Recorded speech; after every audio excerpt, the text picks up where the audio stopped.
2023 में आदरणीय प्रधानमंत्री नरेंद्र मोदी जी की सरकार ने यह अधिनियम सर्वसहमति से पारित किया, तब भारतीय राष्ट्रीय कांग्रेस ने अपनी विचारधारा के अनुकूल इसका पूरा समर्थन किया।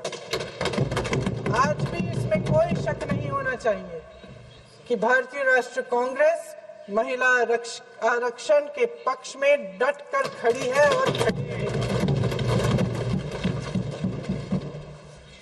लेकिन अध्यक्ष महोदय, सच्चाई ये है कि आज की चर्चा दरअसल महिला आरक्षण पर है ही नहीं। जो विधेयक के सरकार ने पेश किया है उसका प्रारूप हमने पढ़ा, उससे पूरी चर्चा ही बदल गई है। उनकी सरकार के इस विधेयक का सार सुनिए।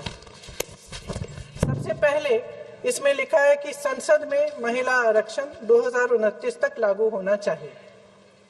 अब सहमत है।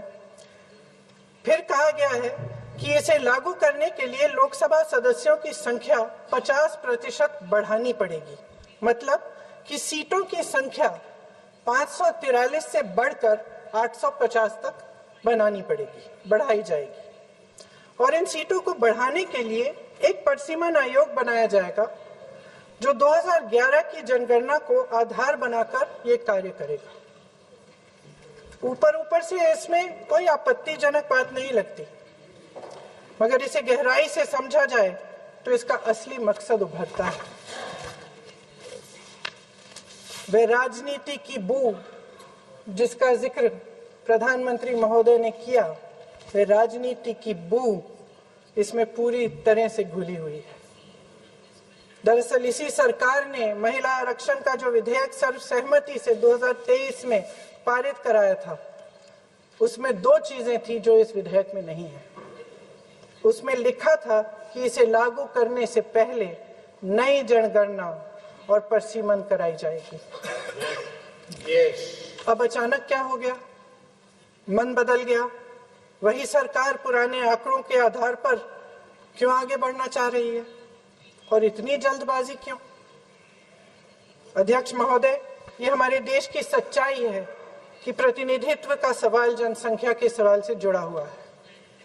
जब तक जातीय जनगणना नहीं होती, सभी वर्गों को उचित प्रतिनिधित्व नहीं मिल सकता।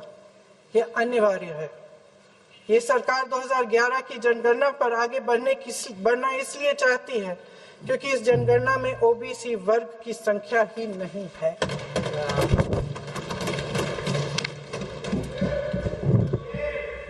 आज प्रधानमंत्री महोदय ने बड़े हल्के में बोल दिया कि इस वर्ग और उस वर्ग के बारे में हम बाद में देखेंगे।